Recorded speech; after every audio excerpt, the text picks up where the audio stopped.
Well, thank you so much for meeting with me this morning, Ray. I really appreciate you going and sitting down with me to talk through some of these questions.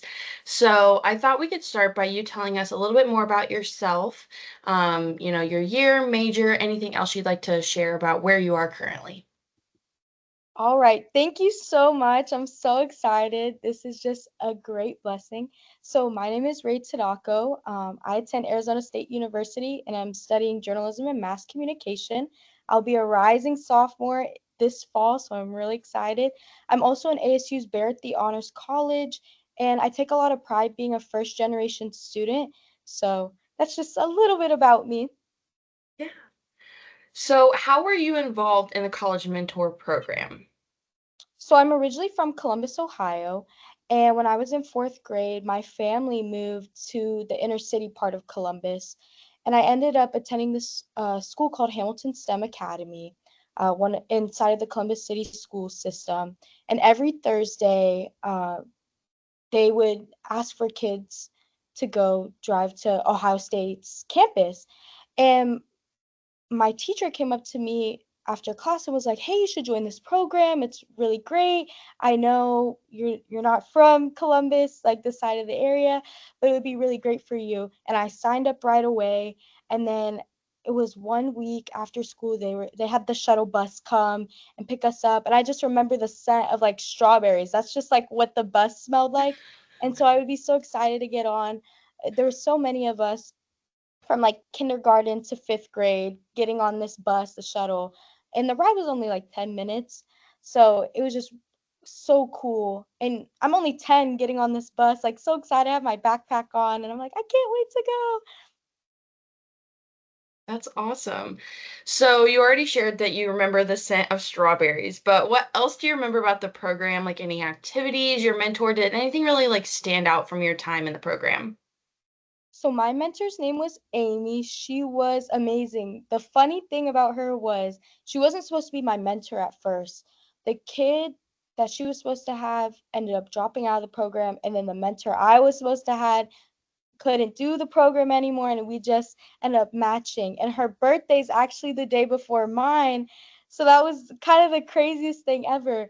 And she used to play soccer and I was playing softball and I really connected with her on this deep level. I just remember she was wearing a cast. She's like, "Oh, I Mm. broke my foot during soccer." And I was like, "What? Like that's so crazy." But we did so many activities and I remember we did things with nutrition. We went to Ohio State's pharmacy school and we got to like count the pills, fake ones, of course, but like got to count them. We did this activity for Hispanic Heritage Month, and it was a salsa dancing for one half, and then the other half, we actually made like salsa, so that was really fun. Um, and when you're younger, this was like my first introduction to Heritage Months besides Black History. So that was really cool that Ohio State was so advanced in teaching kids about other cultures. Um, and we're having so much fun with these activities. We also had like a blanket making. We all like sat in groups and got to cut them up. We had days where we would sell lemonade on campus or and give out hot chocolate. That was really nice because it gets cold in Ohio, so we're like wearing all of our little scarves.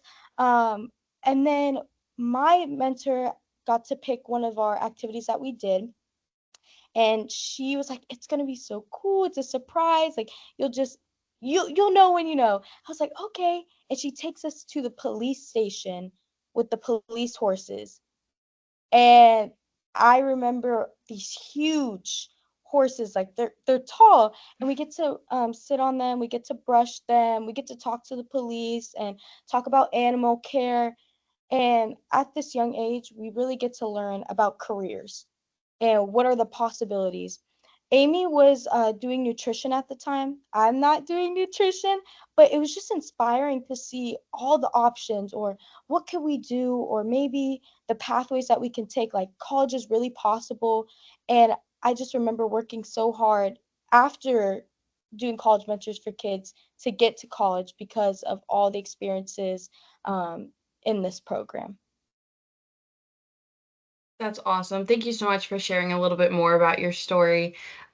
So what impact do you believe the program has had on you as a child, and then now looking back with this like adult eyes, this different perspective? Wow, this program has really allowed me to be grateful with the experiences that I had with college students at such a young age. I would say I was left definitely inspired. Uh, the school that I went to was in a really bad part of town, like in the inner city side, and you could see, kids going through a lot, mentally, physically, uh, income during the time was not great. But we would go to college mentors for kids and we wouldn't have to worry about that. We didn't have to worry about, the struggles with food or money. They would give us snacks. We had like dinner nights. You really had a mentor that cared about you and was like, "How was your day?" We filled out like a little log after every single activity that we did. We had like a check-in, like, "Oh, what did you do at school?"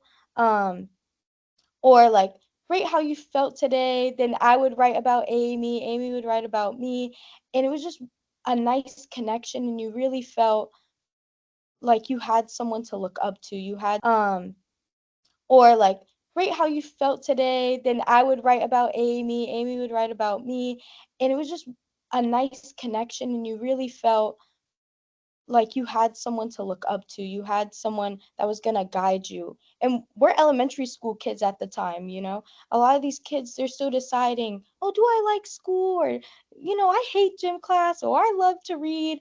And this was an opportunity to do that. Now, as an adult, I think every college needs this program in some capacity, because as a kid, like, this has stuck with me.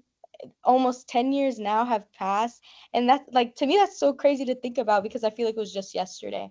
And I think I retained so much critical thinking skills, life lessons about opportunities, and wanting to make a change in my community. So that's why I'm really involved in a whole bunch of activities in college. I'm in student government. Um, I'm in the honors program. I coach kids softball at the middle school level because I want to be that role model to them at the collegiate level. I volunteer at local organizations, and I want to do journalism to tell people stories. So I really felt like College Mentors for Kids gave me a story to tell, and now I want to do that for other people. Oh, Ray, you have such a great story. I love hearing it.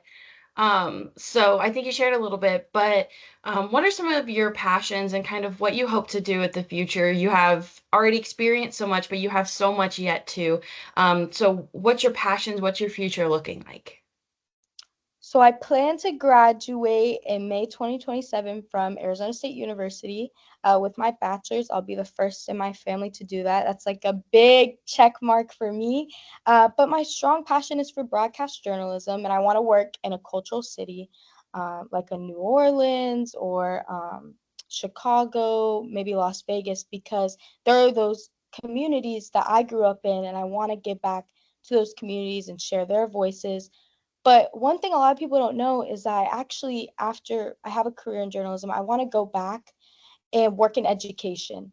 Hmm. And I want to work as a journalism teacher to high school students or middle school students um, in the public school setting, because a lot of the times they don't have that. They don't have those programs. They don't have someone to teach them the basic skills of like video or telling stories or just a slight part of journalism.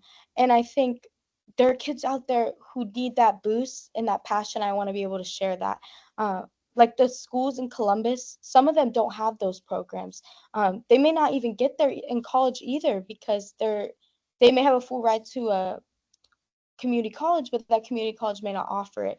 And I want to leave these kids inspired with something or give them hope or maybe a new craft. So that's just a little bit of something. I definitely want to check mark. I want to continue being involved in my community because it's all about service and serving others. Um, a lot of people get into the field after college and it's all about money and making money, but for me it's about serving my community and working with people, getting to really uplift them and make a positive impact. Thank you so much, Ray, for sharing a little bit more about your story and where you came from and everything like that. Is there anything else that you would like to share out or a message you would like to give out to everyone as you talked about you like to do that? Is there anything that we're missing? To all the mentors out there, continue being that role model. You never really know that difference that you're making on a kid. They're going to be left inspired. Like, I wouldn't have thought that I get the opportunity to talk with Madison here. Uh, so many years later to share my experience. And I hope that those kids are feeling inspired by you. You're leaving a positive impact. You're being that role model. You're giving them advice on school. You're keeping their heads up because some of these kids really need it. And you guys are building the future. We are the future, but they're the next generation. And that's something I want to continue seeing grow. Awesome. Thank you so much, Ray, for everything that you had to say. Really appreciate having you with me. And that will conclude our interview. Thank you.